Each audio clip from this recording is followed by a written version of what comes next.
그러니까 뭐 한 거야 지금까지? 어이가 없어. 유튜브 촬영하는데 자꾸 본인 감정을 충족시키지 말고.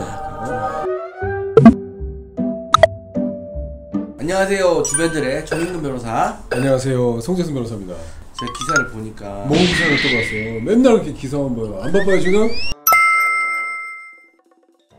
네, 구체적인 사실관계 어떻게 되나요? 내연 관계였던 것 같아요. 임신이 혹시 걱정이 됐었나봐. 여성분이 임신 테스트기 하는 거를 자기 남편에게 들켰대요. 그 과정에서 이제 내가 사실 강간을 당해서 그렇다. 일단 여기서 한 포인트를 잡고 가면은 임신 테스트기를 걸렸는데 외도를 했다라고 알 정도면은 부부관계, 성관계가 전혀 없었나 보네요. 그죠? 굉장히 부부관계가 소원했다고 볼 수 있겠죠, 그죠? 성관계에 있어서 소원한 거죠. 뭐 정신적으로는 뭐 막역했을 수 있으니까. 강간을 당했다.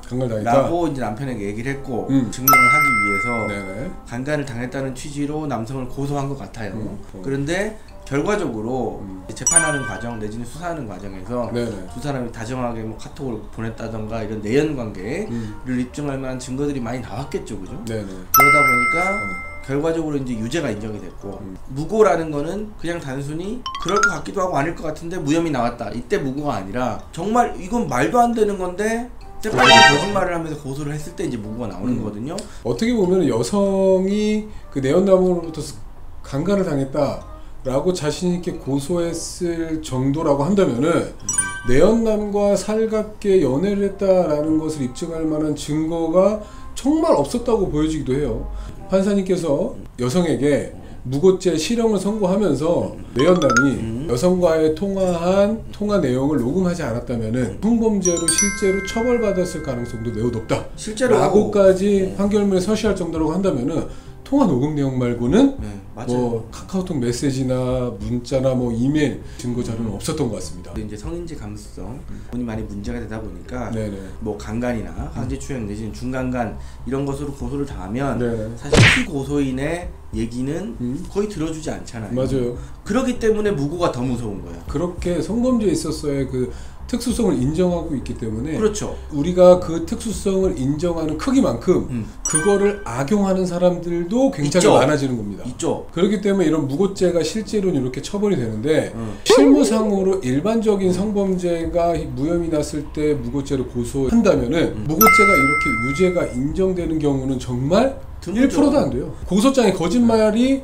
없으면은 무고가 될 수가 없어요. 혐의 없으면 나왔다고 하더라도. 거짓이 있더라도 일부 정도가 거짓이라면 그것도 무고가 아니에요.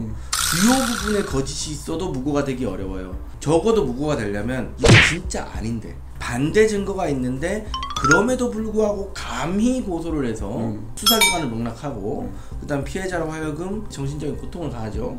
그렇게 해가지고 말도 안 되는 걸 고소해서 처벌받게 하려고 하는 그 행위 그 정도 돼야 사실 무고가 됩니다. 지금 저가 진행하는 것 중에서도 성범죄로 고소를 했다가 이거는 피해자가 피해 진술을 하던 도중에 강아지 밥 줘야 된다고 하면서 갔어. 근데 정말 무고거든요. 지금 이제 수사가 거의 말미에 이르렀는데 무고로 처음에 이제 고소를 했는데 불송치가 됐죠. 불송치에 대해서 이의신청을 했더니 불기소 처분이 났고 굉장히 빛의 속도로 불기소 처분이 났어요. 검찰 항고했더니 항고에서 받아들여요. 재림소명령이 나온 거죠. 검찰이 난리야 그거 조사한다고. 너무 많이 부르고 막 자료를 요청하고 하는데 진작에 그렇게 하지. 그러니까 뭐 한 거야 지금까지? 어이가 없어. 유튜브 촬영하는데 자꾸 본인 감정을 충족시키지 말고 혐의 없음 나오고 오히려 고소했던 그 여성이 그 무고죄로 실형이 나오고 이 판결은 참 우리가 경청할 만하다.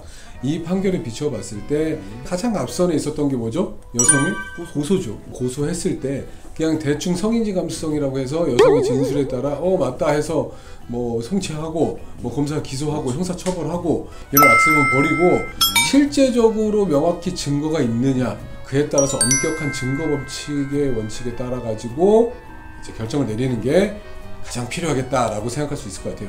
결과적으로 순리대로 흘러갔다면 결국은 상간남 소송, 이혼 소송, 민사 소송이 진행되어야 될 사안이죠. 그럼에도 불구하고 국가의 공권력에 투입돼가지고 형사처벌을 할지 말지를 판단하는 절차를 거쳤다는 거는 정말 좀 뭐 막 큰 낭비고 손실이고 범죄죠. 그 과정에서 이제 무고당한 이제 피해자는 뭐 직장도 잃었고 네네. 뭐 이런 굉장히 고통을 많이 받았다. 그렇죠. 그래서 합의를 했음에도 불구하고 징역 6월에 실형을 선고했다. 네네. 라고 이제 얘기하는데 법정 구속이 됐는지는 정확히 모르겠어요. 통상적으로는 실형을 선고하면서는 법정 구속을 많이 했기 때문에 아마도 법정 구속이 될 수도 있지 않았을까라는 생각이 듭니다. 이 사건 같은 경우는 법정 구속을 안 시킬 이유가 없었겠죠. 이게 네. 이 정도 무고라면 저는 그런 생각도 해요. 무고한 사건이 무고가 아니라 범죄로 인정이 돼가지고 네네.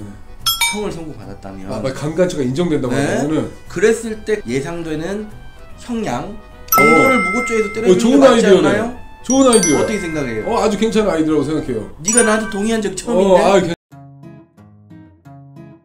괜찮은 아이디어입니다. 괜찮은 아이디어네. 어쨌든 간에 성범죄 관련해서 무고는 당연히 하지 말아야 되겠고, 그렇죠.